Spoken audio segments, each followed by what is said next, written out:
နိုင်ငံအရေးလုပ်တဲ့အခါမှာဟာလားတချို့တွေကလည်းလက်ရှိဗမာစစ်အစိုးရနဲ့ပေါင်းပြီးတော့လုံမနိုင်ငံအရေးလုပ်တယ်လို့မြင်တာမျိုးရှိပါတယ်ဗျအဲ့တော့ဒီပြည်သူတွေအနေနဲ့စစ်အစိုးရနဲ့ဟာလားပေါင်းပြီးတော့လုပ်တာကောင်းလားဆိုလားအဲ့ဒီအကြောင်းအကျိုးလေးပြီးတော့ရှင်းပြပေးပါဗျအဲ့ဒါကတော့ခုနပြောတဲ့အချိန်မှာအကုန်လုံးပါသွားတယ်အဲ့ဒီစစ်အစိုးရကဘုန်းကြီးကခုနပြောသလိုပဲနိုင်ငံရေးရလို့ကောင်းတာတွေလုပ်နေပါလားကျမ်းမာရေးတို့ပညာရေးတို့စီးပွားရေးတို့တရားရေးတို့မျှမျှတတလုပ်တယ်လို့ဆိုရင်ဒီစစ်အစိုးရနဲ့လည်းပေါင်းနေတယ်လို့ပြောရမှာပေါ့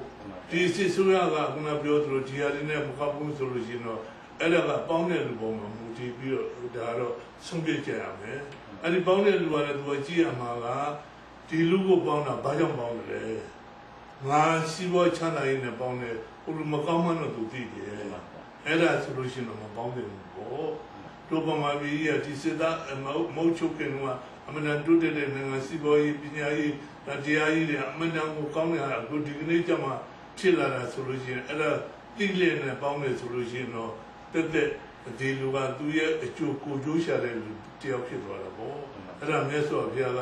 အဲ့ဒါကြတဲ့အခါကျတော့ဒုက္ခမေပညာရှိမဟုတ်ဘူးလို့ပြောတယ်အဲ့တော့ပညာရှိမဟုတ်တဲ့လူတွေနဲ့တော့ဘုရားကိုယ်တိုင်ကရှောင်ကွင်းရမယ်လို့ပြောထားတော့အဲ့ဒါကြောင့်မလို့ဒီစစ်တပ်အစိုးရနဲ့ပေါင်းတယ်မပေါင်းတယ်ဆိုတာဒီစစ်တပ်အစိုးရဟိုနိုင်ငံရေးရအရေးကြီးဆုံး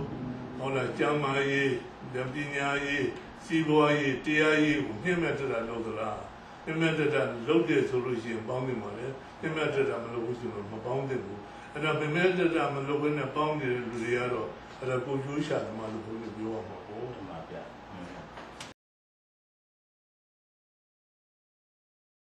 နော်တပည့်တော်ဒီဗမာတွေအနေနဲ့ပေါ့နော်ဟုတ်လားအလုတ်ကံကိုစနစ်တကျမလုပ်တတ်ကြဘူးလားရည်ရှိစီမံချက်ချပြီးတော့မလုပ်တတ်ကြဘူးလားဆိုအဲ့ဒီအကြောင်းပေါ်မှာဆရာတော်ဖက်အမြင်လေးသိပြရစီဗျာဘုန်းကြီးကခုနကပြုံးနေကြည့်လိုက်တဲ့အခါကျတော့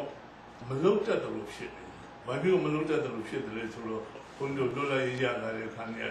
နေစပြီးတော့ကြည့်လိုက်တဲ့အခါကျတော့ခြေလုံးကလွတ်လပ်ရေးကိုတခုနတက်ခဲ့တဲ့ဟိုကျော်အောင်ဆောင်တဲ့တဘောကဆိုတော့တမျိုးသားလုံးမှာပဲဒါပေမဲ့တခါတလေကျတော့အများကြီးပြောနေတယ်လွတ်လပ်ရေးတိုက်တာကခုန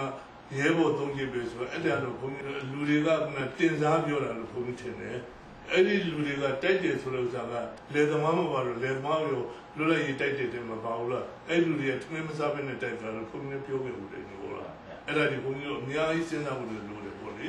အဲ့ဒီထားပဲပါပဲဖြစ်ဖြစ်လွတ်လပ်ရေးတိုက်တာဒီ